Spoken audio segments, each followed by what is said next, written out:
Bom, boa noite. Paz do Senhor. Quero dizer que estava morrendo de saudade de vocês. Não foram 90 dias, foram 42 dias, tá?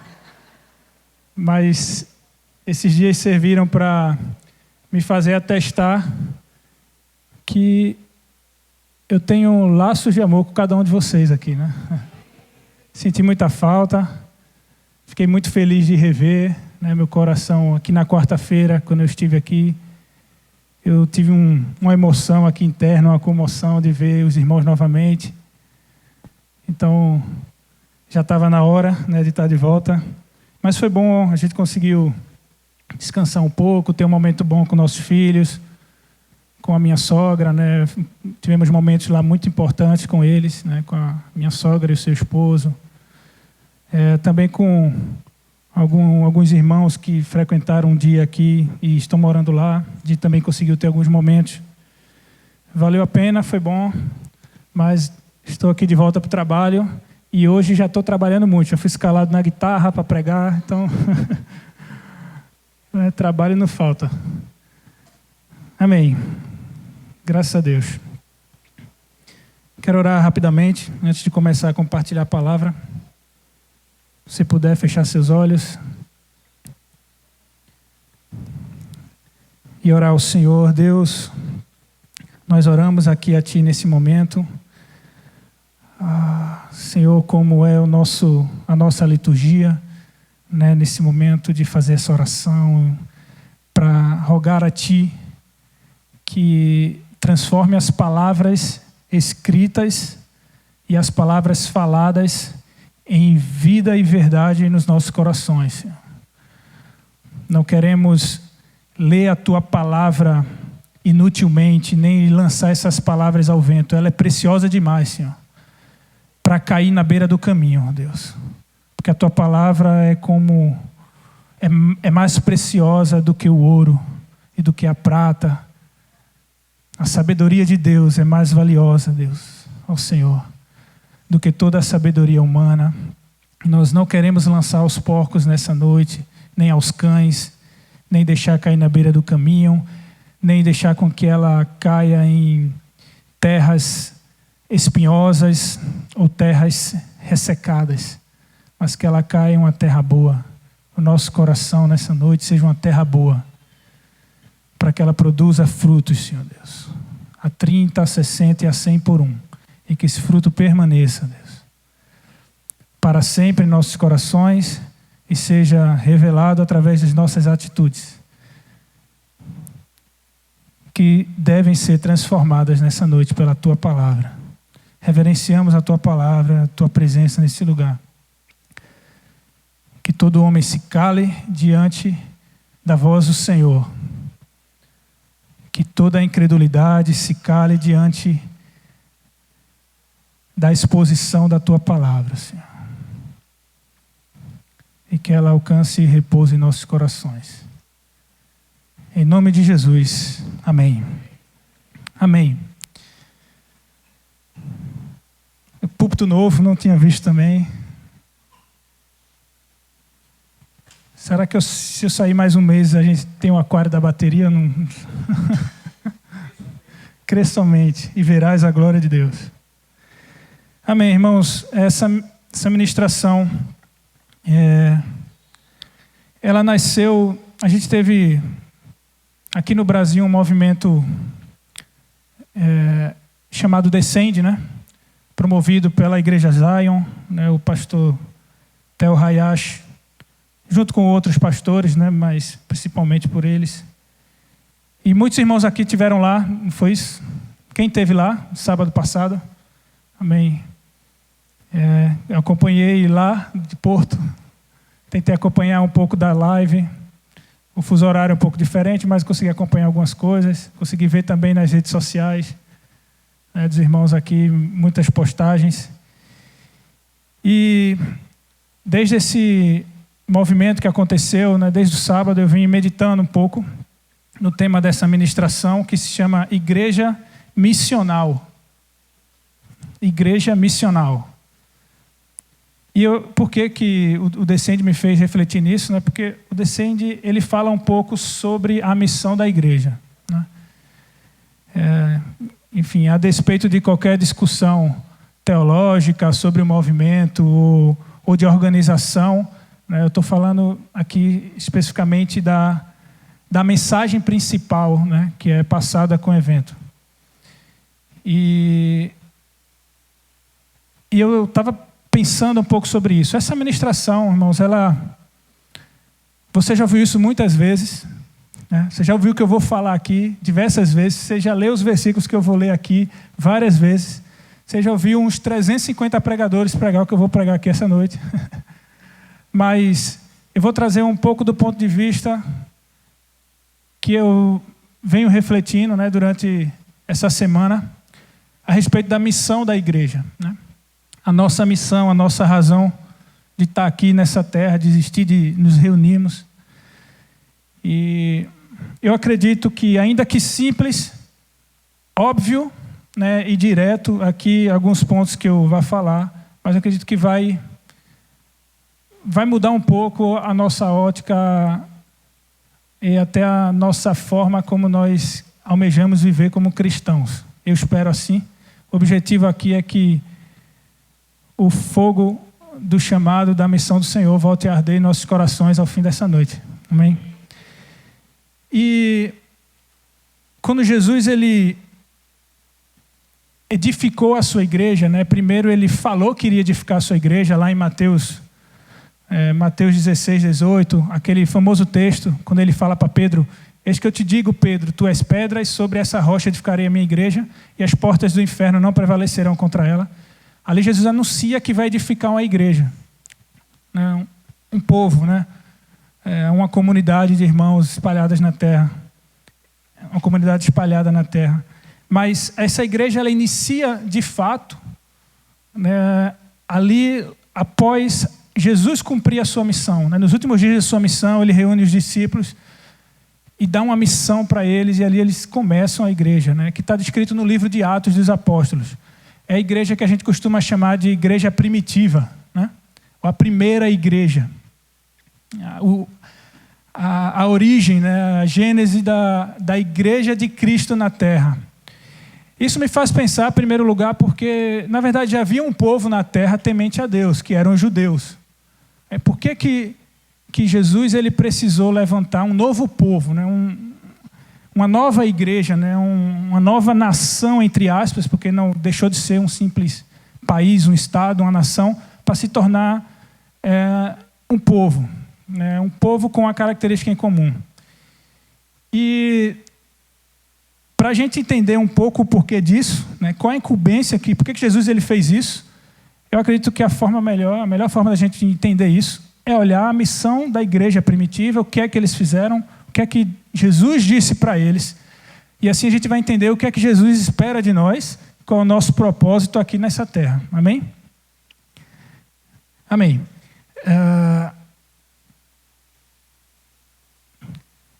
Então, quero começar um pouco falando dessa igreja primitiva, e como eu falei, essa história está escrita, as primeiras ações dessa igreja estão descritas no livro de Atos dos Apóstolos, e é como diz o missionário Reinhard Bonk, né? Ele fala: o livro de Atos dos Apóstolos só foi escrito porque os apóstolos agiram, né?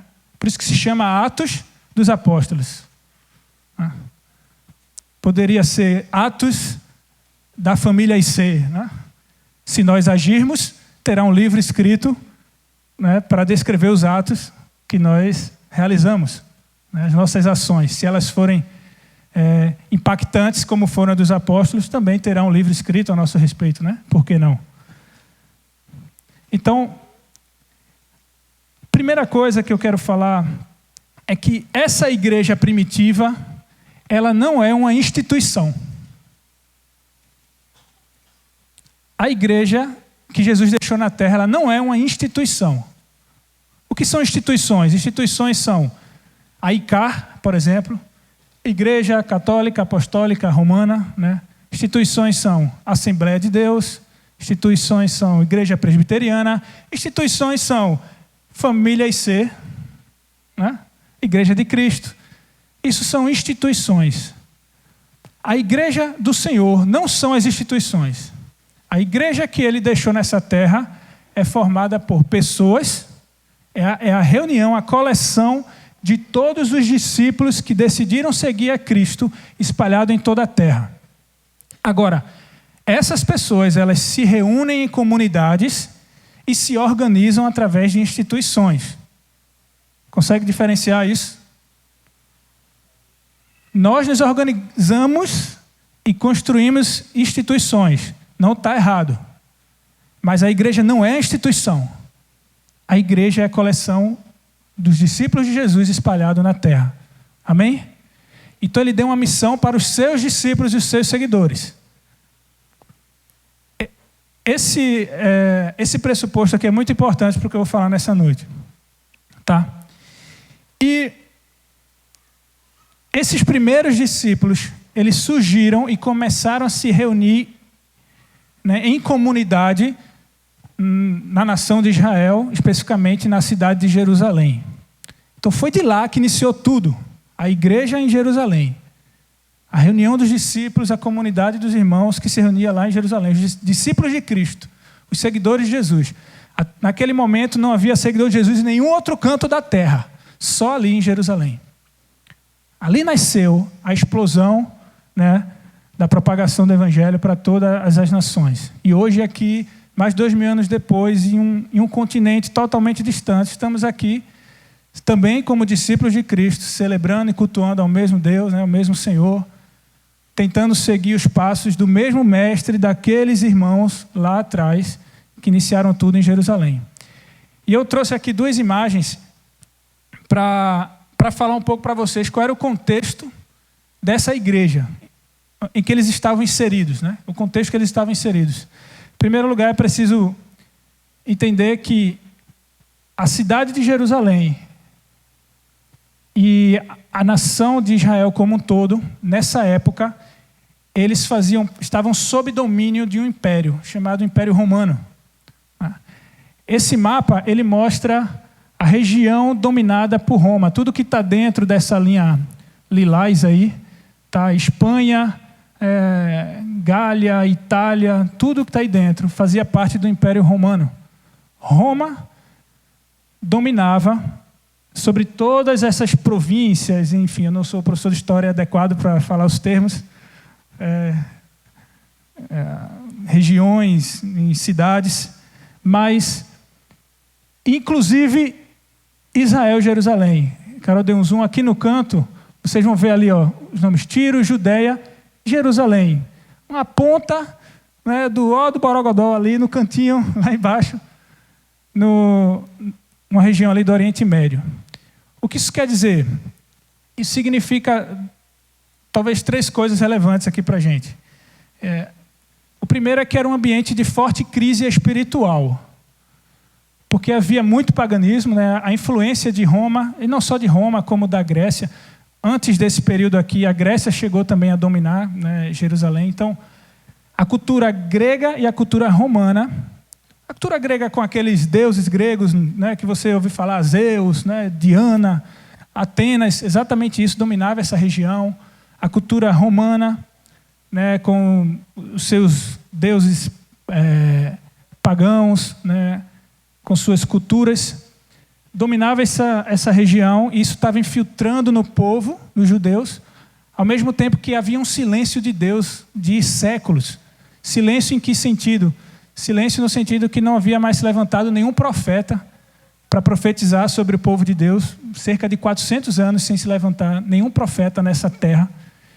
Então o povo estava ali numa crise espiritual, sem ver mais mover, tá? Parecia que estava tudo dando errado.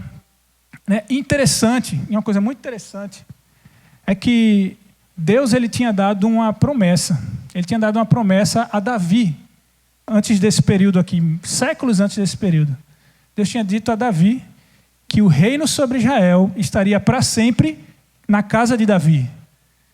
Então aqui eles estão vivendo um tempo em que o reino não estava na casa de Davi. Então é um período de crise espiritual, de descrença, de descrédito a tudo isso que a gente viu, que a gente viveu. que a gente viveu, né, Moisés, que a gente leu ali, os profetas, nada disso está acontecendo, né? Então, isso é um primeiro ponto muito importante. Segundo ponto é que essa igreja, como eu falei, ela está ali no cantinho, né, ali em Jerusalém. Ela era uma região pequena. A nação de Israel, ela é do tamanho mais ou menos do estado de Sergipe, né, que eu acredito ser o menor estado, se não um dos menores estados do Brasil. É uma nação pequena. E se eu falar da cidade de Jerusalém ainda, que é uma cidade dentro de Israel, é algo menor ainda. É um povo que iniciou numa cidade pequena, e além de ser pequena, essa cidade, para o Império Romano, ela era inexpressiva. Roma foi lá, conquistou, mas se ele largasse Jerusalém, não fazia muita diferença para eles. Claro, eles coletavam impostos e era algo importante, mas quando você vai um pouco mais a fundo no Império Romano, essa parte aqui onde o povo de Israel estava era inexpressivo, né? Era aquele povo ali, existem eles ali, deixa eles ali. E eu queria mostrar uma segunda imagem que mostra um outro desafio. Essa imagem mostra como era a topografia. Agora eu estou entrando em geografia, é muita ousadia.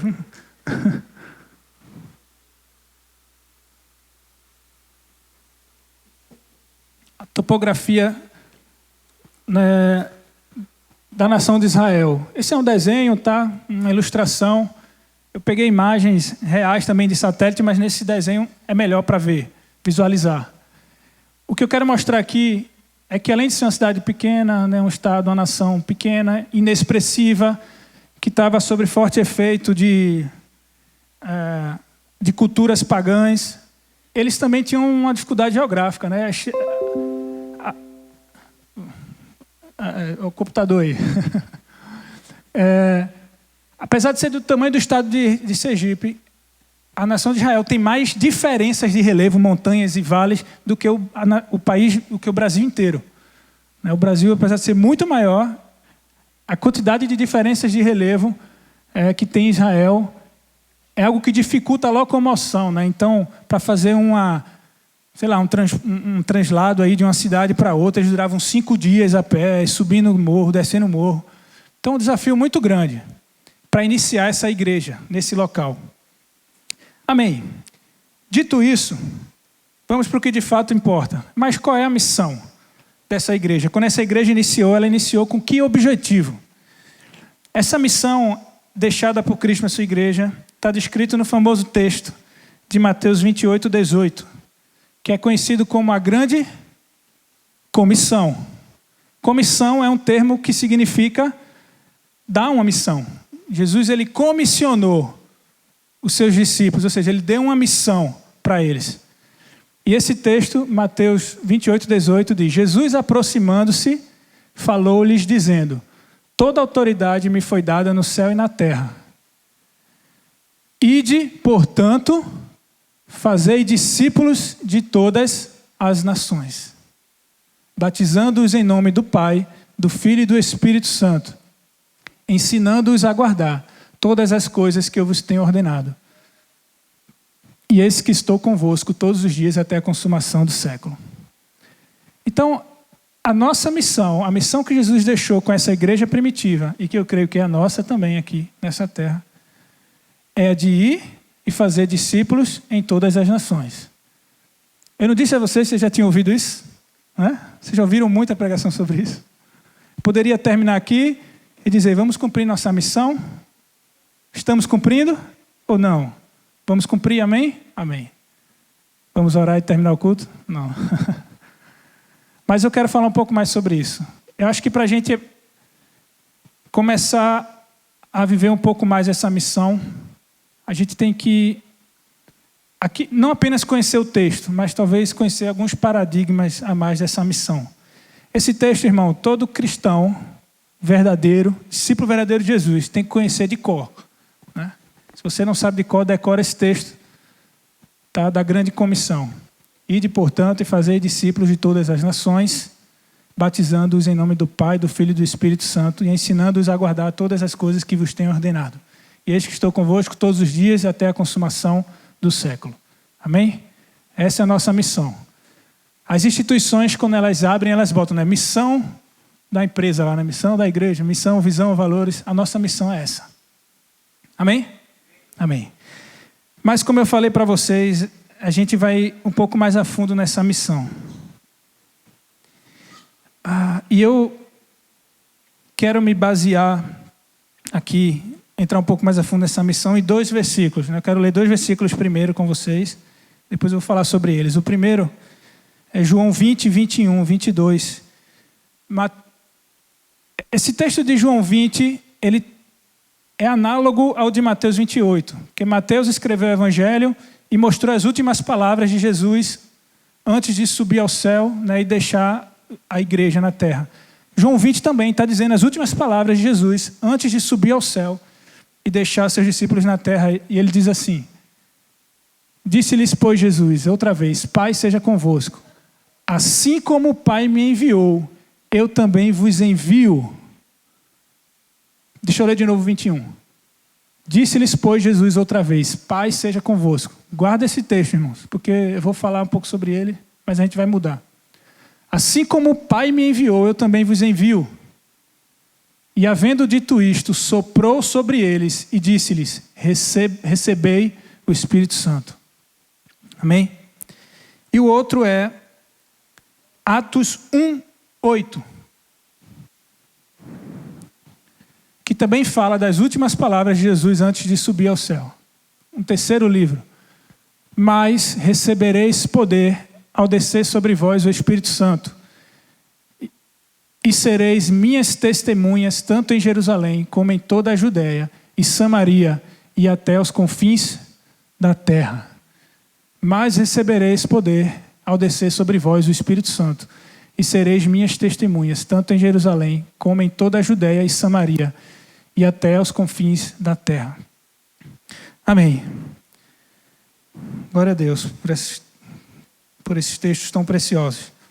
Então, baseado nesses textos, irmãos, o que eu quero falar primeiro para vocês é que a missão da igreja é também a missão de Jesus. E a missão de Deus, o Pai. A gente leu Jesus dizendo assim, assim como o Pai me enviou, ou seja, a missão que o Pai tinha e me enviou para cumprir, eu também vos envio para cumprir essa missão. É por isso que eu falei que isso tinha relação com descende, né? Porque o descende é um termo em inglês que significa o envio. Né? E ele faz referência a essa passagem. Quem tem uma missão é Deus o Pai. E ele enviou Jesus para iniciar essa missão. E Jesus nos enviou para continuar essa missão. Então a nossa missão, irmãos, é a própria missão de Deus, o Pai, e do seu Filho Jesus, o nosso Senhor. A missão de Deus na terra, desde o início, nos primeiros textos bíblicos até o último, você vai perceber que trata-se de redenção da humanidade. Eu não sei qual é o seu objetivo de vida, né? Quando você acorda amanhã para ir trabalhar, as suas missões pessoais. A de Deus, quando Ele nos criou tudo isso aqui que nós temos e vemos, é redimir para Ele um povo santo e salvo. O pecado entrou no mundo e destruiu toda a humanidade, todos nós. E todo o objetivo de Deus está em redimir, em salvar as pessoas, salvar o seu colega de trabalho, o seu colega de escola, o seu parente, o seu vizinho, a mim e a você. O presidente Trump, o presidente Luiz Inácio Lula da Silva, o ex-presidente Jair Bolsonaro, o ministro Louvor Marco Teles, né?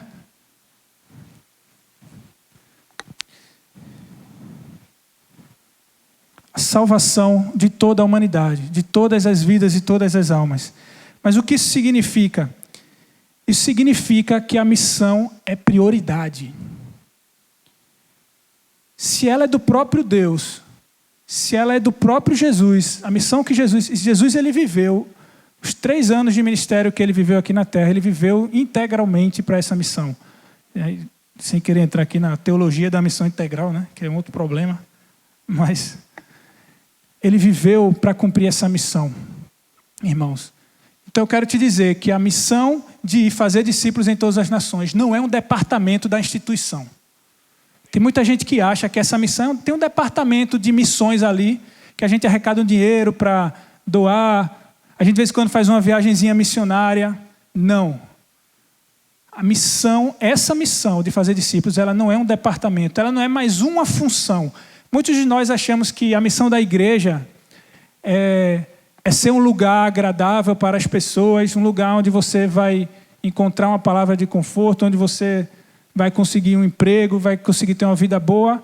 E tem um departamento ali que a gente faz uma missão, vai ali, ajuda algumas pessoas, prega o evangelho, evangeliza. No domingo de tarde entrega panfleto. Não, a missão é a razão de existência da igreja. Fazer discípulos é a nossa razão de existência. Se você não entende isso, você está dizendo para Deus que a missão dele é secundária. É só mais uma atividade que você faz. Entendido isso? Então, a primeira coisa que a gente precisa mudar no paradigma desse comissionamento é você entender que a coisa mais importante que eu e você temos que fazer nessa terra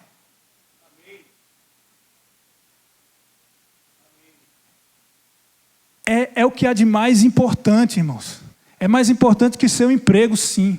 É mais importante que suas conquistas pessoais, sim. Isso se você quer ser um seguidor à vera de Cristo, né? De verdade. A igreja quer fazer parte da igreja verdadeira. Se você não quer, não, eu quero só estar aqui frequentando aí os cultos, me sentir bem, beleza, a mensagem termina aqui para você, você pode continuar ouvindo o resto, tá? Mas aqueles que querem de verdade, eu quero seguir a Cristo, o que é que Ele quer de mim? Ele quer que essa missão seja aquilo que é de mais importante na minha e na sua vida. Eu tenho convicção disso. Não estou dizendo que está sendo, mas Ele quer que seja. Amém? Isso por si só, para mim, já muda muito o meu interior aqui. Porque eu entendo que eu não tenho que cumprir essa missão só no dia de evangelismo, só quando o meu líder de célula faz um evangelismo ali para mim. Você entende isso? É uma missão que eu tenho que cumprir todos os dias da minha vida. Mas eu já estou...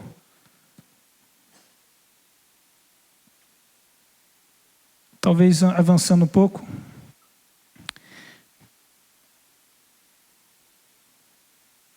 O segundo ponto que eu quero falar é que essa missão, baseado no texto que a gente leu, né, também, ela é além das 4 paredes, né? Esse é o termo, um jargão comum no meio evangélico, né? 4 paredes.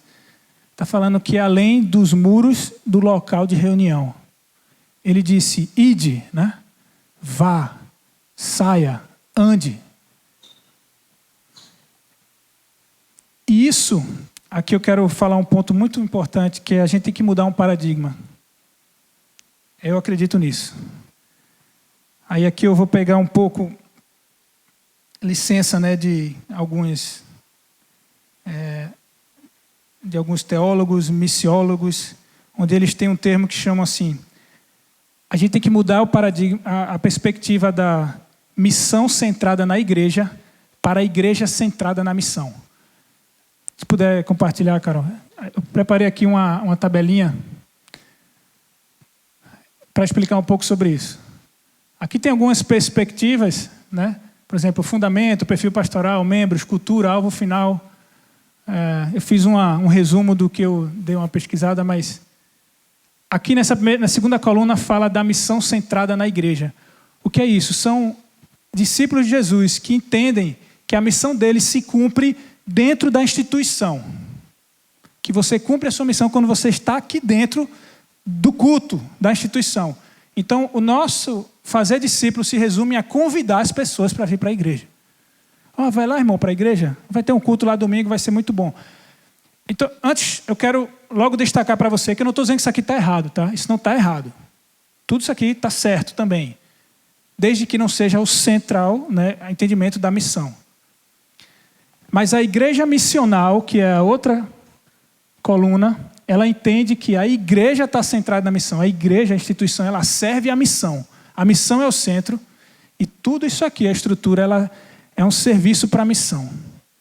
Amém? Glória a Deus. Amém.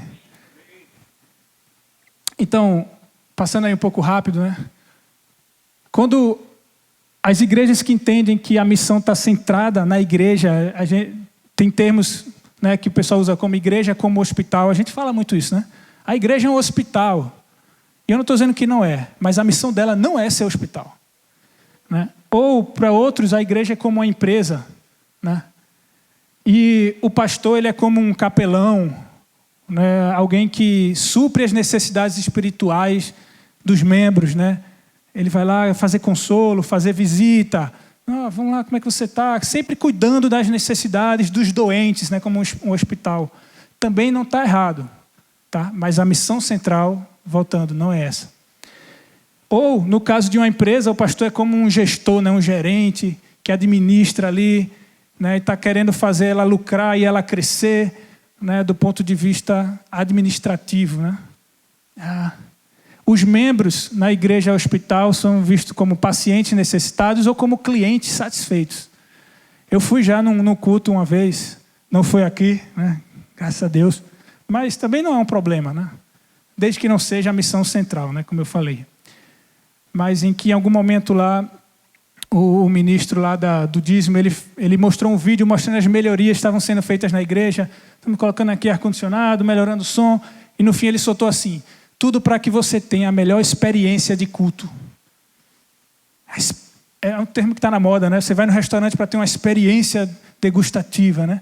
Você vai no culto para ter uma experiência satisfatória de culto para você. Tudo é pensado, o tempo cronometrado para fazer você sentir bem, né? São empresas, né? Que estão preocupados, né? E centralmente nisso, né? Como se fosse o centro da missão da igreja. A cultura é vista como um inimigo da fé, né? Não, o mundo jaz no maligno, tudo é do diabo, né? E a gente tem que se separar, né? Se colocar aqui no nosso canto, aqui dentro da igreja estamos protegidos dos muros contra o mundo lá fora. O mundo jaz no maligno, Satanás é o principado desse mundo, dessa terra. Essa seria uma forma de ver, né, uma igreja hospital. Ou, do outro extremo, a cultura é um aliado que permite estratégias. Vamos tocar um sambinha, um funk aqui para atrair, né? Vamos fazer isso aqui. E deixa muito a cultura entrar na igreja para ser uma estratégia de alcançar, para as pessoas serem atraídas para cá. Isso aí já é a igreja empresa, né? E o alvo final é o bem-estar das pessoas ou crescer em números. Mas para a igreja missional, não é que tudo isso aqui esteja errado, né? Mas que tudo isso aí são ferramentas para a missão central. Então a igreja missional, o pastor, os líderes são vistos como os mentores e mestres, né? E os membros como discípulos, né, os seguidores de Cristo, né? Então eles são mentores e mestres que vão desatar a capacidade maior de cada um dos discípulos e seguidores para que desempenhem essa missão de fazer novos discípulos, né? A função dos pastores e líderes é essa, né, na igreja missional. É tentar destravar ao máximo os membros para que eles vão e cumprem suas funções, né? A sua função em Cristo, a sua missão de fazer discípulos. A cultura, ela não é vista como um inimigo e nem como um aliado para estratégias, mas ela é confrontada e também contextualizada, né? Eu lembro muito de Paulo usando a cultura grega para se chegar aos gregos. Como ele mesmo fala, eu fiz-me de grego para com os gregos, né? Fiz-me de escravo para os escravos. Então, ele usava a cultura para contextualizar. Ele chegou lá, tinha um altar, que alguns lembram desse texto, em Atos 17, por exemplo. Tinham altares para vários deuses lá, para Atenas, né, Apolo, para Zeus. Aí tinha um altar ao Deus desconhecido. Aí Paulo ele chega falando assim: estou vendo, irmãos, em Atenas isso, que vocês são muito religiosos. ao ponto que vocês têm um altar para um Deus desconhecido. Pois é esse o Deus desconhecido que vocês adoram sem saber quem é, que eu vos anuncio. O nome dele é Jesus Cristo. E ele começa a pregar o evangelho. Agora eu pergunto para vocês, Jesus por acaso é o Deus desconhecido dos gregos? É ou não é, irmãos? Não é, né, irmãos? Há uma dúvida teológica agora aqui não, né?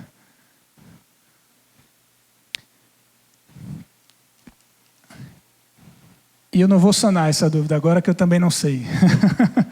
Mas, irmãos, o ponto é que ele pegou algo da cultura deles, chamou a atenção e fez, agora ele confrontou. Esse Jesus, ele é, aí começou a pregar o evangelho, é o único Senhor. Aí ele chegou a citar alguns filósofos deles, como os dizem os seus filósofos, porque nele existimos, nele vivemos e nele nos movemos, e somos dele geração. É esse Jesus que esses seus filósofos estavam falando. E assim ele chegou naquele ambiente, chamou a atenção deles, confrontou a religiosidade deles e pregou o evangelho. E depois foi preso. Paulo foi preso em Atenas. Mas ali ele alcançou alguns ouvintes daquela pregação do evangelho. Eu me lembro também dessa questão da cultura de Daniel. Quem conhece a história de Daniel? Todo mundo lembra de Daniel na cova dos leões.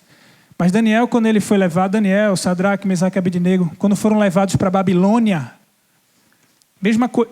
Se o Império Romano era ruim, irmãos, Babilônia era o triplo, tá? Você acha que é ruim o Brasil hoje, o mundo de hoje? O secularismo está tomando conta do mundo. Você não imagina como era nessas épocas. No Império Romano e no Império Babilônico. Terrível, irmão, terrível. E a Bíblia diz que Daniel e os outros jovens foram escolhidos e eles tiveram que aprender a escrita e a cultura da Babilônia. E eles estudaram e aprenderam. Eles falaram, essa cultura é do inferno, vou deixar para lá. Eles estudaram, aprenderam, entraram no governo. Ao ponto de que Nabucodonosor, rei da Babilônia, falou que em Daniel e nos seus amigos havia neles 20 vezes mais sabedoria do que todos os magos e sábios do reino. Se eles não fossem sábios e estudiosos, eles nunca teriam chegado ao rei. Mas ao mesmo tempo que eles usaram a cultura para contextualizar e poder chegar, eles usavam para confrontar. Eles usavam para testemunhar. Amém? E por fim, o alvo final é a edificação da igreja, o crescimento da igreja na terra.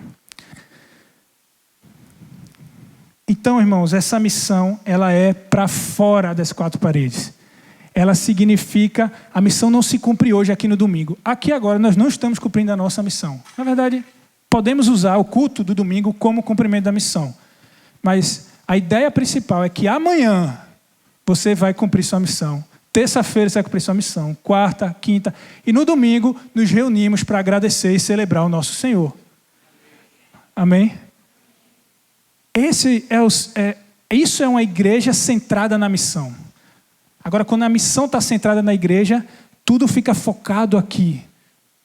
A gente vive de qualquer jeito, segunda, terça, quarta, quinta e sexta. E no domingo, veste a roupa da espiritualidade e vou ali cumprir minha missão para o Senhor. Então mude a sua expectativa de que você vai à igreja para a expectativa de que você é a igreja. Amém? Então nós vamos para onde? Nós vamos para o culto. Para a reunião, cultuar e agradecer ao Senhor. Glória a Deus. Terceiro ponto. A missão da igreja, ela é aqui, na região que a gente vive, nas nossas vizinhanças e até os confins da terra. Jesus, ele disse, recebereis poder quando descer sobre vós o Espírito Santo e vocês serão minhas testemunhas. Aqui em Jerusalém, aqui em Jerusalém, como na Judéia, em toda a Judéia, porque Jerusalém ficava na Judéia. Jerusalém é a cidade e a Judéia era uma região, um estado, não sei. Como se ele falasse, aqui em Recife, como em Pernambuco. Em Samaria, que era uma região ao norte, como se ele falasse, na Paraíba, no Rio Grande do Norte, e até os confins da terra. Então, eu quero tirar da sua cabeça que a missão é só para missionário que faz viagem missionária. Ela é também. Paulo fez viagens missionárias, 3 viagens incríveis, inclusive, né, do ponto de vista logístico. Quem estuda as viagens missionárias de Paulo é algo incrível que ele conseguiu fazer, os lugares que ele conseguiu chegar, até chegar em Roma, a metrópole mundial da época. Roma era a maior cidade do mundo. E Paulo chega lá com o evangelho. Ele foi um missionário que foi até os confins da terra. Mas Pedro, por exemplo, e a igreja ali em Jerusalém foram missionários em Jerusalém. Então você pode ser missionário em Candeias, né? No Dom Helder, em Piedade, no seu trabalho, na sua casa. Filipe foi um missionário em Samaria, né? Na região mais do norte, saiu um pouquinho mais, mas ainda dentro da nação de Israel. Então alguns talvez vão sair ali, né, para Paraíba, né, tia Janete, né? A Paraíba ali. Igor, fique conosco, por favor. Rio Grande do Norte, Amazonas, alguns vão para a Argentina, até os confins da terra, mas em todo lugar onde você estiver, para onde o Senhor te enviar, todos os dias na segunda-feira você tem que cumprir a sua missão. Missionário é um título que não existe na Bíblia, irmãos. A gente criou para nomear as pessoas que faziam viagens missionárias como Paulo e chegar em povos não alcançados. Mas na verdade você é um missionário porque você tem uma missão e amanhã você tem que cumprir essa missão, fazer discípulos de todas as nações. Amém?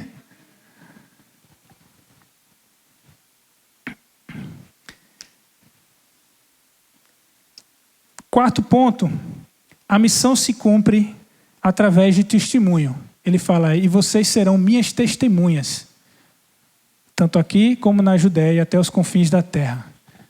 Lembra, a missão é fazer discípulos. A missão não é pregar o evangelho. A missão é fazer discípulos. Mas não se faz discípulos sem a pregação do evangelho. Mas fazer discípulos não é só pregar o evangelho. Você prega o evangelho, alguém pode ouvir e ir embora. Ou você prega o evangelho, alguém pode ouvir e acreditar. Mas aquilo ainda não faz dele um discípulo do Senhor. E outra coisa, a pregação do evangelho sem um bom testemunho, ela é inútil. Imagina um marido que bate na esposa, vem para o culto e depois você chega em casa e fala, meu amor, você tem que seguir a Jesus, ele morreu por nós na cruz. Ela vai dizer, rapaz, esse teu Deus manda você dar uma tapa na minha cara?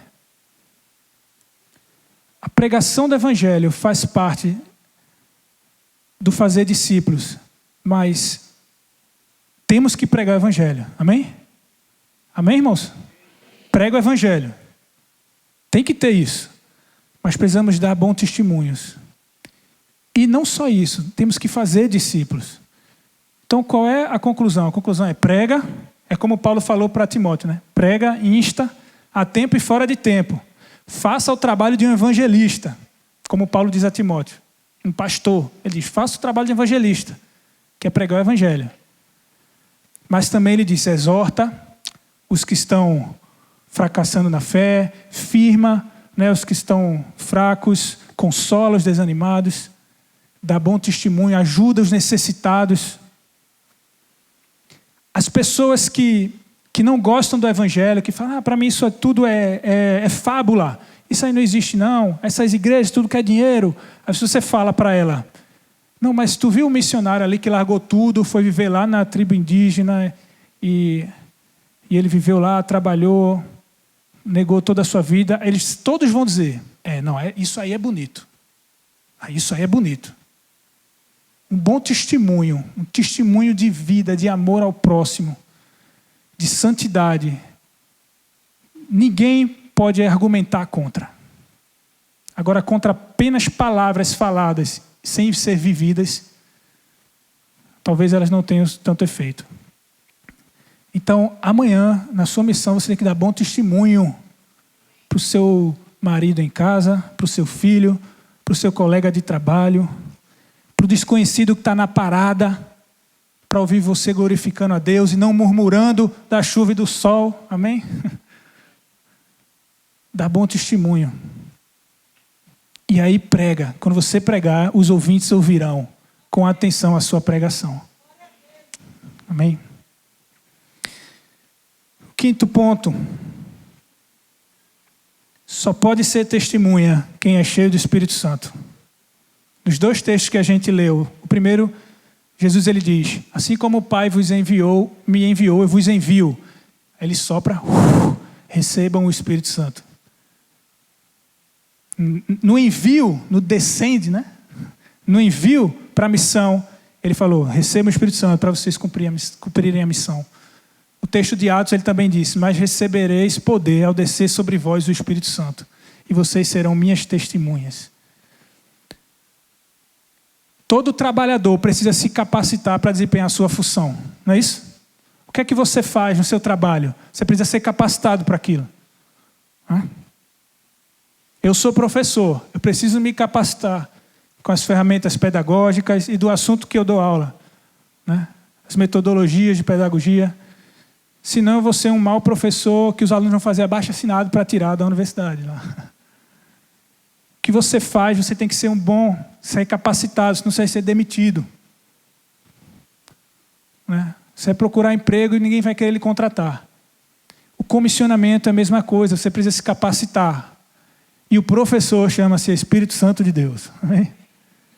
Então, para cumprir a sua missão, você tem que buscar o Espírito Santo. Ter comunhão com Ele, conhecê-lo.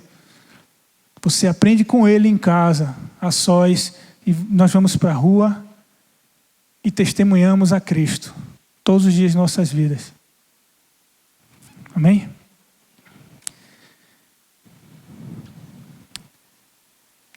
Amém.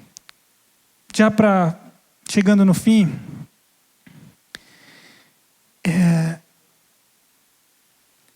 essa igreja primitiva, ela recebeu essas instruções e ela entendeu qual era a sua missão.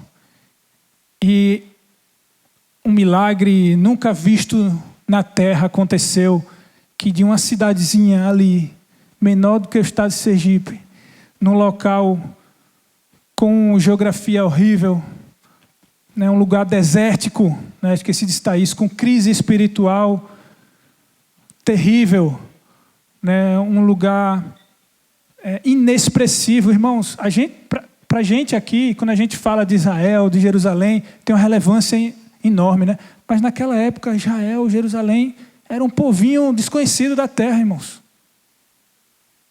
Escravos de Roma, né? Desde que a nação de Israel nasceu lá no Egito, né, no governo de José, né, com Jacó, até chegar aqui em Roma, todos teriam apostado que aquela nação teria sumido. E até os dias de hoje, né?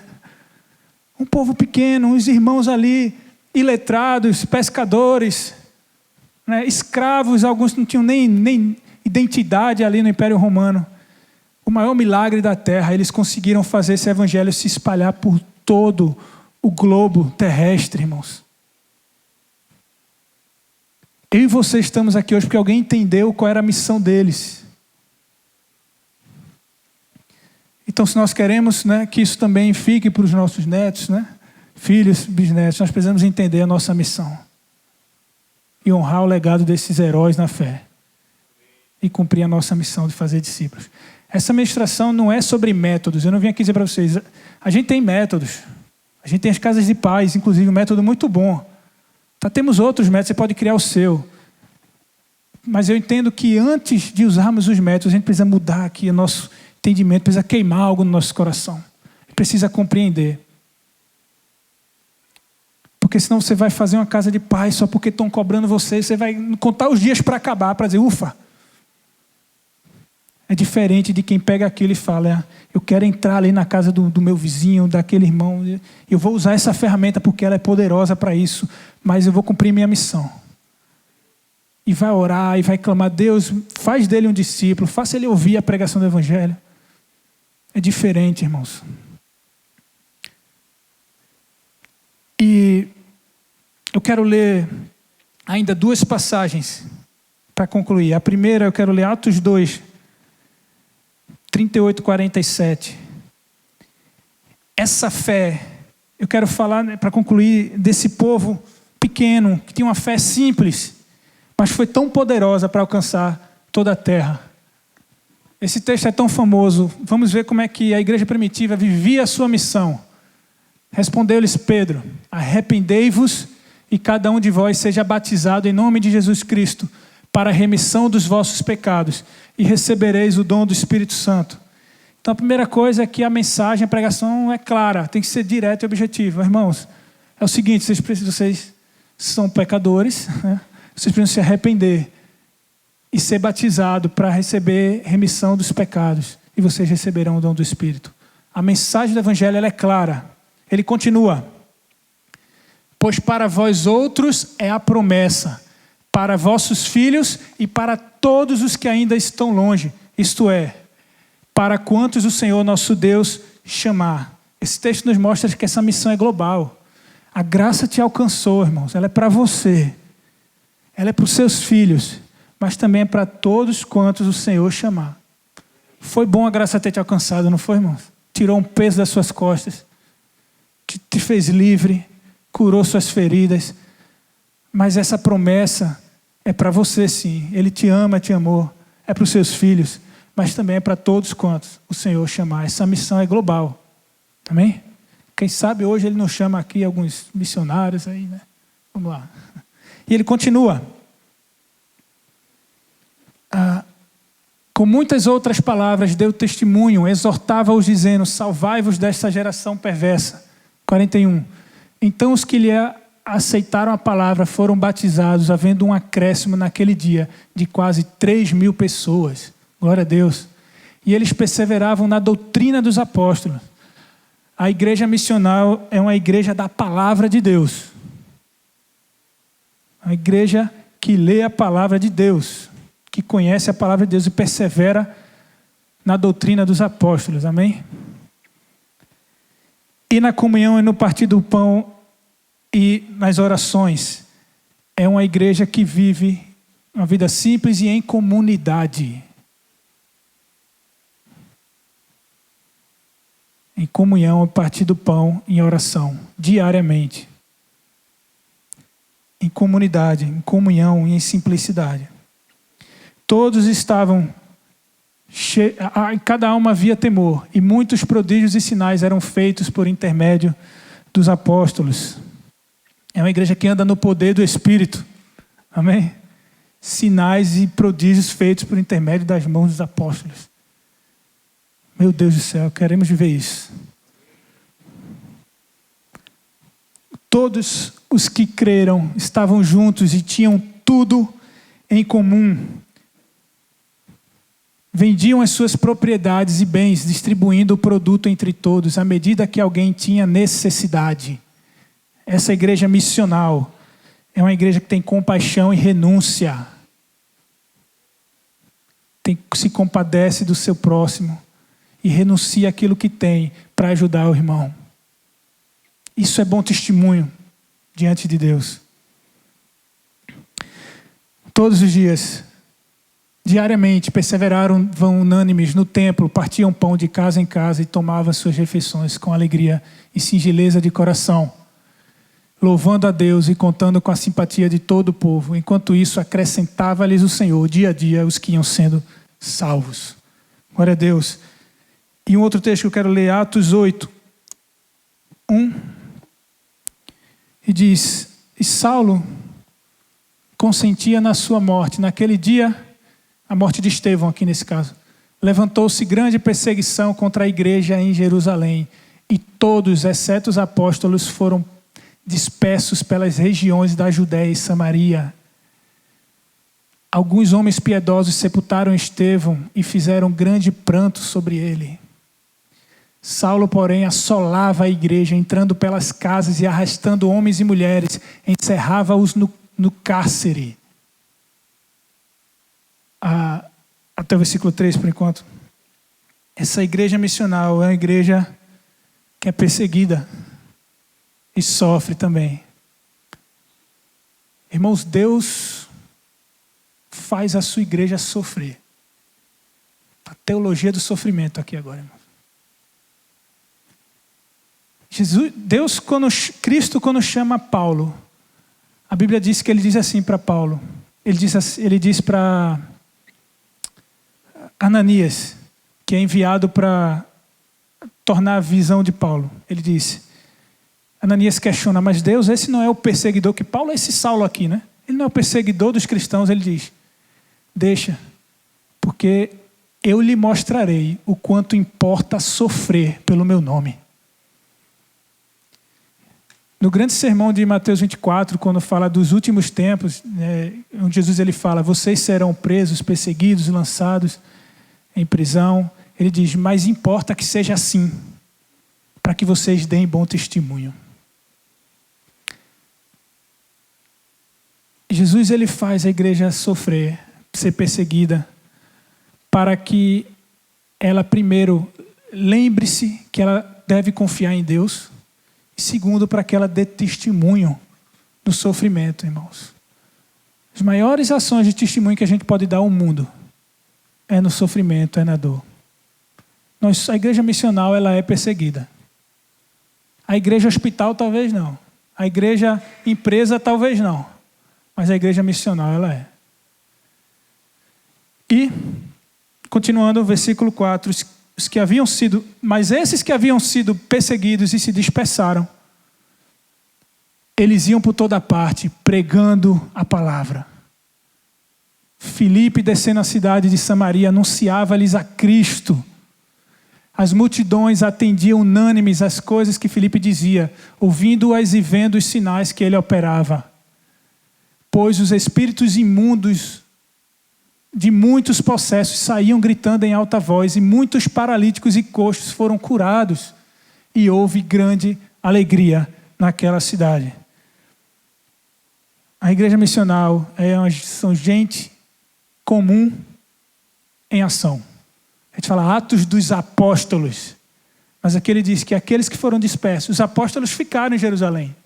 Quem foi disperso foi o povo comum, que não tem nem nome aqui. Era Grimário, né? Era Herbert, era Fernanda. As pessoas aqui que não eram os pomposos apóstolos, eles foram dispersos e pregaram a Cristo com alegria de coração.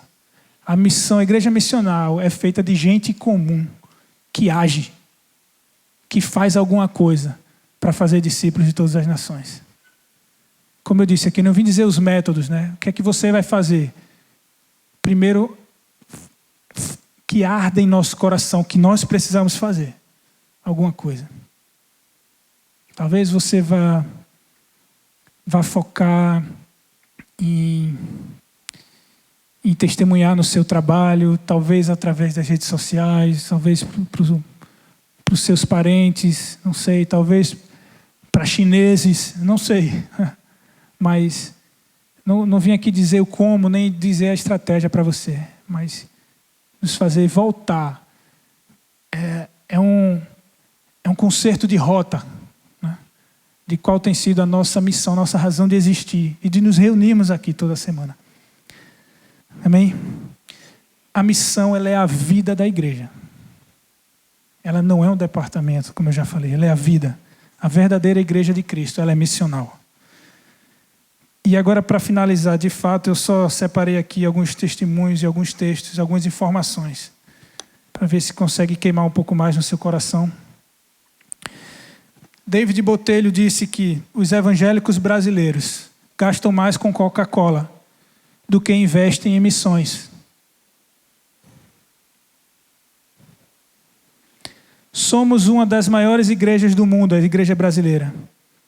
Mas ainda assim, nós precisamos de uma média de 90 mil cristãos brasileiros para sustentar um missionário dentro dos países onde tem menos presença do evangelho.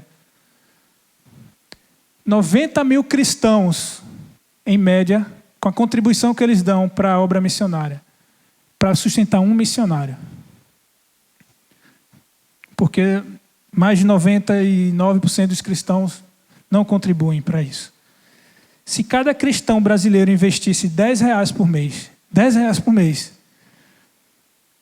em missões, teríamos uma força 100 vezes maior do que a atual e conseguiríamos investir pesado na evangelização de 7.000 povos no mundo que ainda não foram alcançados com o Evangelho. Esses dados,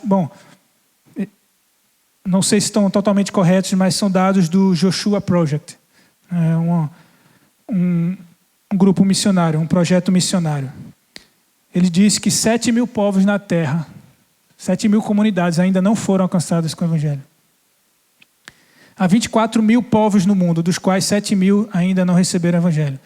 Há 6.287 línguas no mundo e 4.200 delas não têm nenhuma parte da Bíblia traduzida.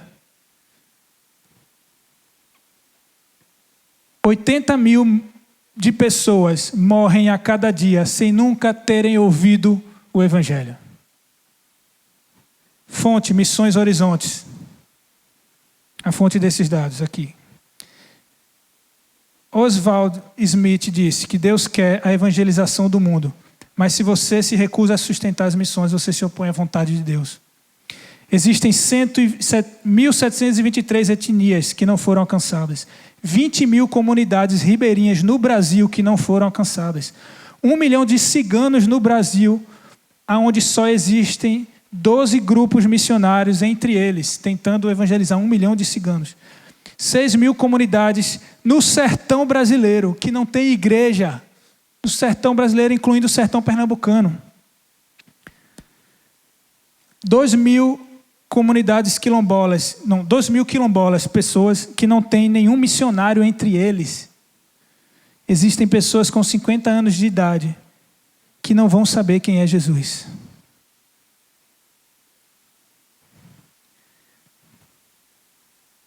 No Brasil temos 100 etnias que não foram alcançadas.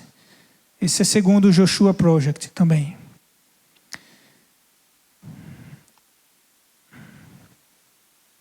(8 de janeiro, agora, desse ano, fez 70 anos que os missionários Jim Elliot, Pete Fleming, Ed McCully, Nate Sant e Roger Youderian foram assassinados pela tribo Waodani, no Equador. Eles passaram meses estabelecendo contatos, sobrevoando com aeronaves e jogando presentes para eles. Eles falaram, eu quero evangelizar aquela comunidade indígena. E eles passaram aeronaves e jogavam presente para tentar apaziguar, né? Para tentar, nós somos amigos, somos do bem, né? Não queremos fazer mal a vocês. E eles fizeram um engenhoso sistema de troca de presentes através de baldes, né? Desciam baldes, na verdade, né? Para entregar os presentes. Apesar da tribo ter um histórico de confrontos violentos com forasteiros, eles acreditavam que com aqueles presentes eles tinham conseguido confiança e que poderiam fazer um contato direto. Quando eles chegaram lá, eles foram brutalmente assassinados.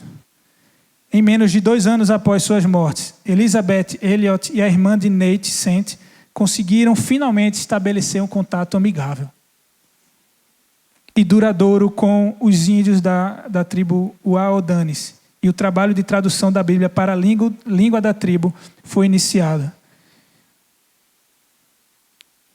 E o Evangelho chegou àquela comunidade. Homens deram a vida para que 2 anos depois a semente florescesse. Não sei você, mas isso me constrange. E me faz arrepender no coração.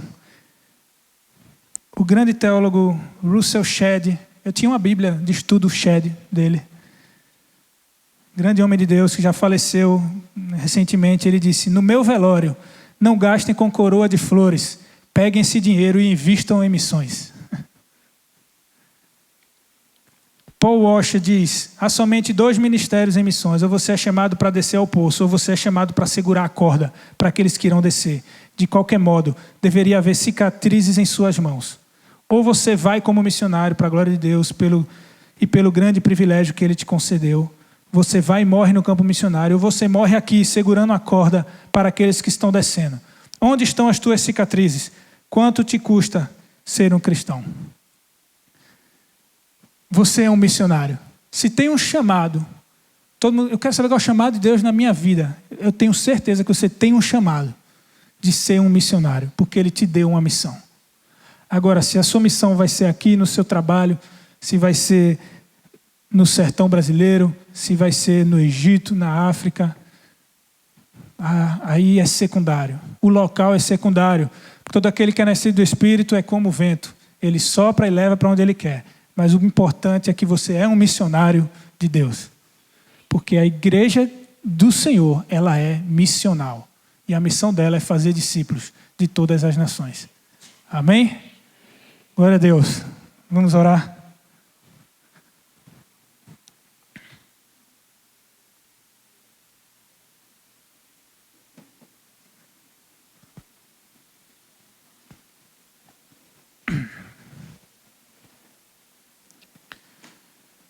Que o Senhor nos consuma com esse chamado. Aquela voz que ecoou para os discípulos. Assim como o Pai me enviou, eu vos envio a vós. E soprou sobre eles, recebam o Espírito. Ela está ecoando aqui essa noite novamente. O Evangelho, irmãos, a conversão do Evangelho, no passado ela era assim. Ela era tudo ou nada, ela era radical.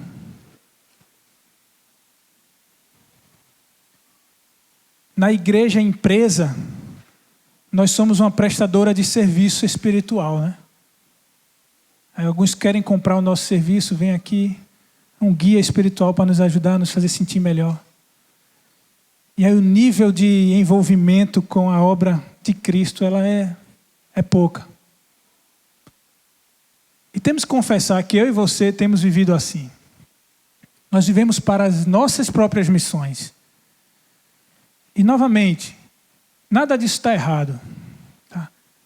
Não está errado.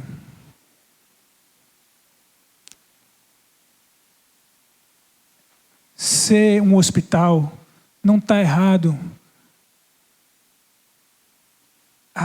Tentar atrair as pessoas para a igreja, não está errado. Não está errado buscar auxílio para as suas necessidades espirituais. Buscar satisfação em Cristo, não está errado. Isso faz parte também do Evangelho. Mas a missão central que Ele nos deu é de fazer discípulos de todas as nações. É um envolvimento de vida. De vida. Veja, Jesus ele falou, quando Ele chamou para segui-lo, Ele falou, quem quiser me seguir, tome a sua cruz, negue-se a si mesmo e me siga. Aí Ele falou, calcule se você está disposto a pagar o preço. O chamado é assim. Se você for lá ler no texto bíblico, Jesus diz assim mesmo. Claro, eu estou falando de uma forma mais coloquial, mas Ele disse, calcule. O engenheiro, ele calcula antes de construir, levantar a casa, para saber se ele vai conseguir concluí-la. O general, antes de ir para a guerra, ele calcula para ver se ele vai ter recursos para lutar contra o adversário. Ele diz, assim mesmo, você quer me seguir, tomar a cruz, calcule se você tem disposição para pagar o preço que é necessário.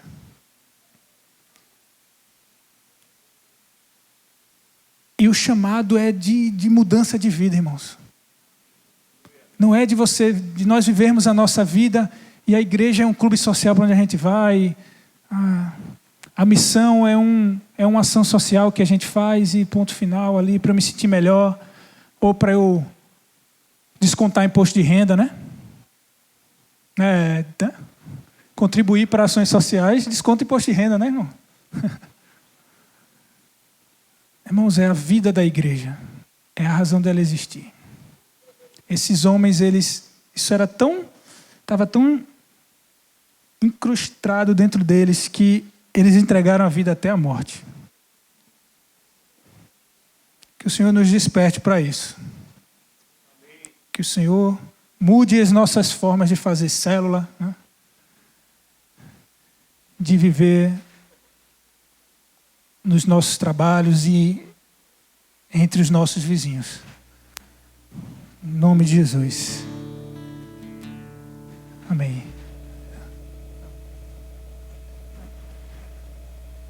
Tem uma música do Robortella que eu pedi para os irmãos me ministrar aqui. E talvez você não conheça, mas se puder meditando na letra.